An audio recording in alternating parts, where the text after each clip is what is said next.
Hello everybody and welcome back to my channel, the place where we make fun of the morons we see out here on the road, a bit like this hapless individual who's obviously had a very tiring day running around and throwing breadcrumbs up at helicopters.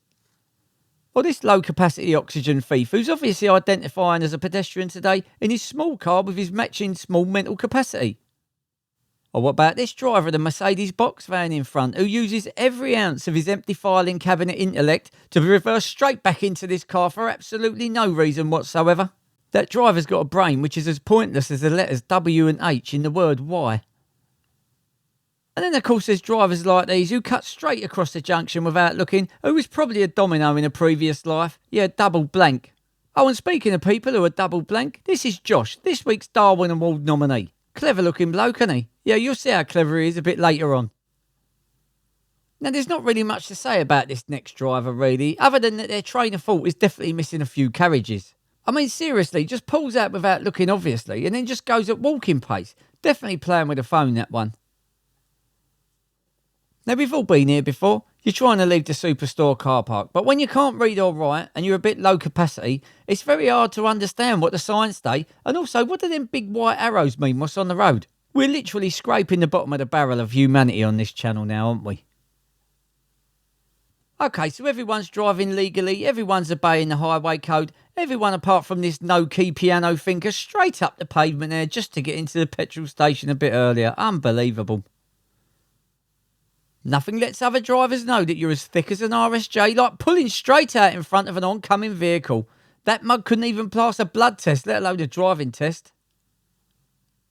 Can we all just take a moment to admire the amount of hard work, diligence and tenacity it must have taken, avoiding education or any form of learning whatsoever, to reach such a minuscule level of intelligence and mental capacity that the pair of these blank calendar philosophers get out of their vehicles, look at them and say, yeah, that'll do, nothing to see here.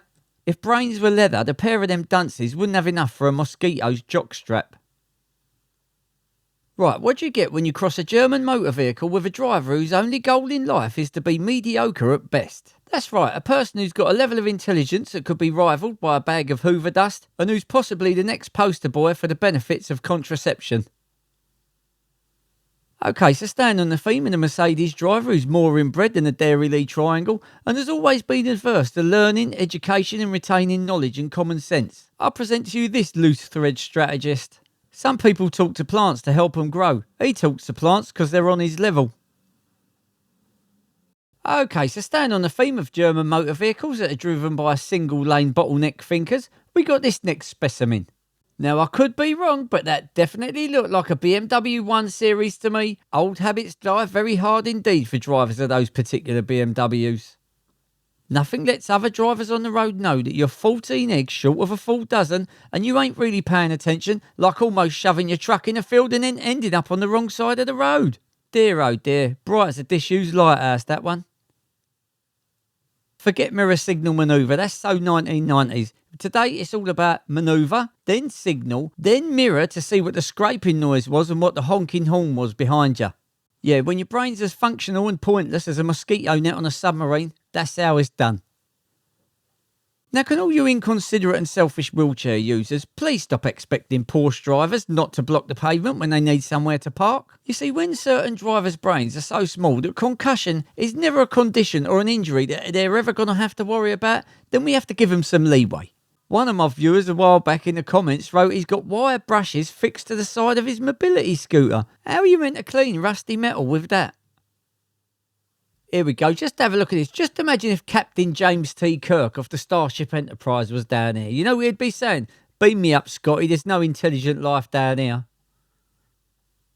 Just have a look at this back of the queue strategist. Forget mirror signal manoeuvre. With him is signal and manoeuvre simultaneously and trust in the power of prayer to keep you safe.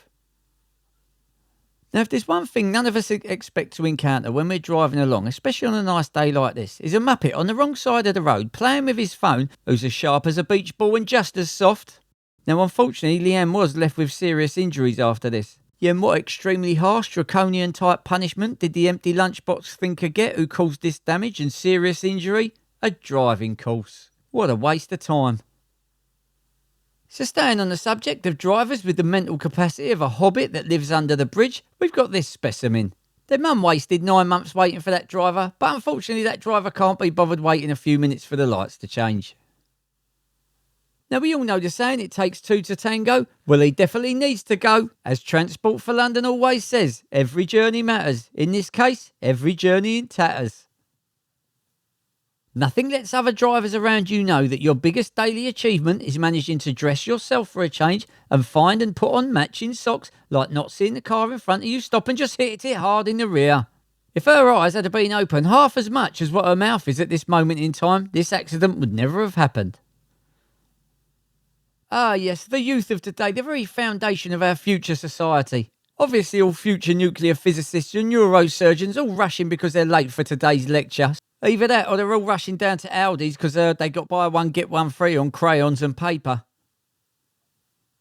Here we go, another day, another dollar, another road and another driver who's got an IQ lower than a snake's belly and the visual ability of a spider in a matchbox. Definitely a few eggs short of an omelette, that one.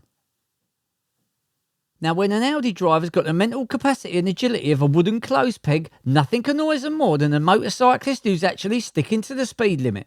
And of course, because this empty postcard philosopher is obviously in a hurry, what does he do as soon as he gets in front of said motorcyclist? He slams his anchors on. That's exactly what he does. He's the only bloke waiting for the zombie apocalypse, so he'll have some people to talk to. Now, when you're walking down the road and you see a bus parked up and the doors open, driver's having a break, you just keep walking by, don't you? But when your name's Mr. Josh Redfern and you've got the intelligence of a Bic ballpoint pen and you see that open door on that bus, you don't see a door, you see a window of opportunity that's as wide open as the Grand Canyon. I took it over. You reckon I can get in here or what? Come on.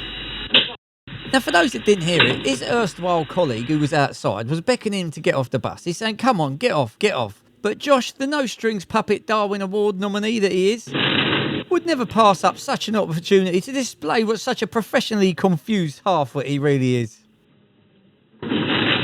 Just imagine you're sitting in your Volkswagen Golf on your way home, sucking on a Werther's original, listening to Barry Manilow sing Bermuda Triangle, and this fully grown afterbirth, whose brain's as active as an unplugged toaster, just stripes down the side of your car. How nobody was hurt this day is nothing short of a miracle. You'll be glad to hear that he did get 12 months in prison for this. Should have been more, in my opinion.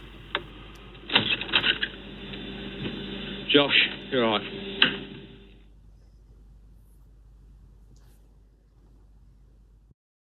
Now, we all get fed up sitting in traffic, don't we? Well, I know I do. But when you've got a real dry ink signature thought process, that means nothing. You just don't wait in traffic anymore. Just have a look at this real shallow paddling pool up the outside and on the wrong side of the bollard just to save yourself 5 minutes. What a sap. Well, that's it for this one, everybody. If you like what you see, please like and subscribe. I'll put a playlist there on the right if you want to watch some more of my videos. Thanks to everyone who sent in clips. Have a fantastic weekend and I'll see you in the next one. Bye.